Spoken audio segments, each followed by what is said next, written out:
श्री गणेशाय नमः। नमस्कार, मैं कृष्णा गौड़ मारवाड़ी व्रत कथा में आपका स्वागत करती हूँ। आज मैं आपके लिए सुख अमावस्या की कहानी लेकर आई हूँ। सुख अमावस्या करने वाले के कोई दुख नहीं आता है। वह दुख क्या होता है ये बात जानते ही नहीं। उन पर प्रभु कृपा हमेशा बनी रहती है। अब कहानी से पहले अगर आपको मेरा वीडियो पसंद आए तो चैनल को सब्सक्राइब करें, शेयर करें, लाइक करें ताकि आने वाली कहानियाँ आप तक पहुँच सके। अब कहानी इस प्रकार है। एक नगरी में एक राजा राज्य करता था। उनकी प्रजा हमेशा सुखमय जीवन बिताती थी। राजा की रानी धार्मिक व प्रजा का सुख देखने वाली थी। राजा के महल के सामने ही एक साहूकार की हवेली थी। रानी और साहूकारनी आपस में सहेलियां थी। एक दिन साहूकारनी के पुत्र की मृत्यु हो गई। तब उनके घर से बहुत जोर जोर से रोने की आवाज आने लगी। तब रानी ने राजा से पूछा कि साहूकार के घर से रोने की आवाज क्यों आ रही है। तो राजा ने कहा कि उनका पुत्र मर गया है, इसलिए दुखी होकर सब लोग रो रहे हैं।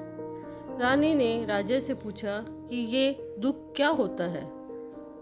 राजा के समझ में नहीं आया कि रानी को कैसे समझाए कि दुख क्या होता है। तब राजा ने कहा कि तुम अपने पुत्र को मार दो तो तुम्हें खुद समझ में आ जाएगा कि दुख क्या होता है। रानी ने अपने पुत्र को महल से नीचे गिरा दिया। भगवान की कृपा से कुंवर गारे में जाकर गिरा और कुंवर को कोई खरोच भी नहीं आई। तब राजा और रानी अपने बेटे को देखने के लिए नीचे आए तो कुंवर सामने से आ रहा था। राजा देखकर दंग रह गया कि कुंवर को कोई खरोच भी नहीं आई। रानी ने राजा से पूछा कि दुख क्या होता है। फिर वही सवाल। उस समय पड़ोसी राजा से इस राज्य के सैनिक युद्ध कर रहे थे। तो राजा ने कहा कि मैं सैनिकों को वापस बुला लेता हूँ और अकेला ही युद्ध के लिए चला जाता हूँ। राजा अकेले ही युद्ध के लिए चला गया। राजा ने सोचा कि मैं अकेले युद्ध पर जाऊंगा तो मैं मर जाऊंगा, फिर रानी को दुख का पता चलेगा। लेकिन राजा युद्ध में विजय होकर वापस घर आ गया। अब राजा को भी आश्चर्य होने लगा कि क्या कारण है कि रानी को कोई दुख ही नहीं होता, उसे दुख का कोई पता ही नहीं चलता। तब रानी ने फिर वही राजा के पास आकर सवाल पूछा कि दुख क्या होता है। राजा सोच में पड़ गया कि रानी को कैसे एहसास कराया जाए कि दुख क्या होता है। राजा ने रानी से कहा कि हम गंगा सागर की यात्रा के लिए जाएंगे।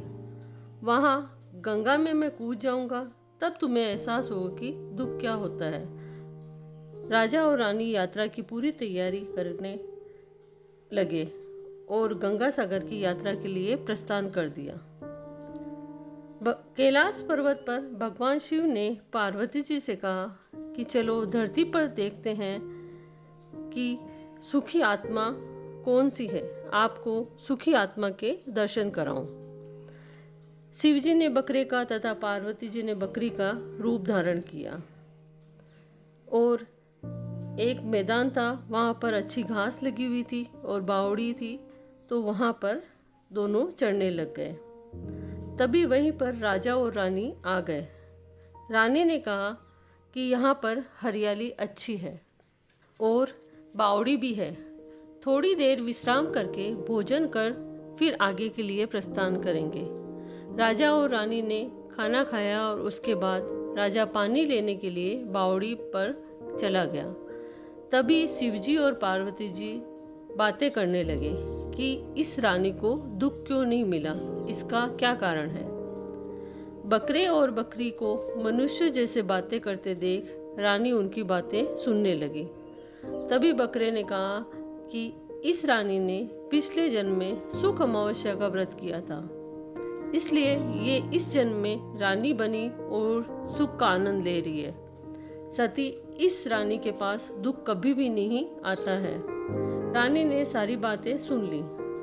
तभी राजा पानी लेकर वापस आ गया और रानी ने राजा को बकरे और बकरी की सारी बातें बताई और अपनी नगरी वापस लौट आने के लिए कहा। राजा अपनी नगरी वापस आ गए। राजा ने अपनी पत्नी के साथ सुख अमावस्या का व्रत करना शुरू कर दिया और अपनी प्रजा से कहलवा दिया कि सभी सुख अमावस्या का व्रत करें। सुख अमावस्या का व्रत संकल्प 21 अमावस्या का किया जाता है।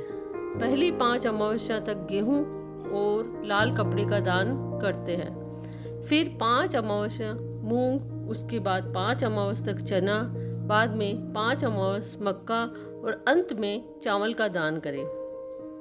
दान में जैसा रंग का अन्न हो वैसा ही कपड़ा दान करें। ये व्रत शुक्रवार के दिन अमावस्या आए उसी दिन से शुरू करें। व्रत के दिन गाय को चारा खिलावे तथा ब्राह्मण को भोजन करावे। जो मनुष्य श्रद्धापूर्वक व्रत करेगा उन पर अमावस्या माता भगवान शिव का आशीर्वाद हमेशा बना रहेगा। सभी दुखों से मुक्ति मिलेगी, कभी दुख आपके पास आएगा भी नहीं। जय अमावस्या माता। धन्यवाद।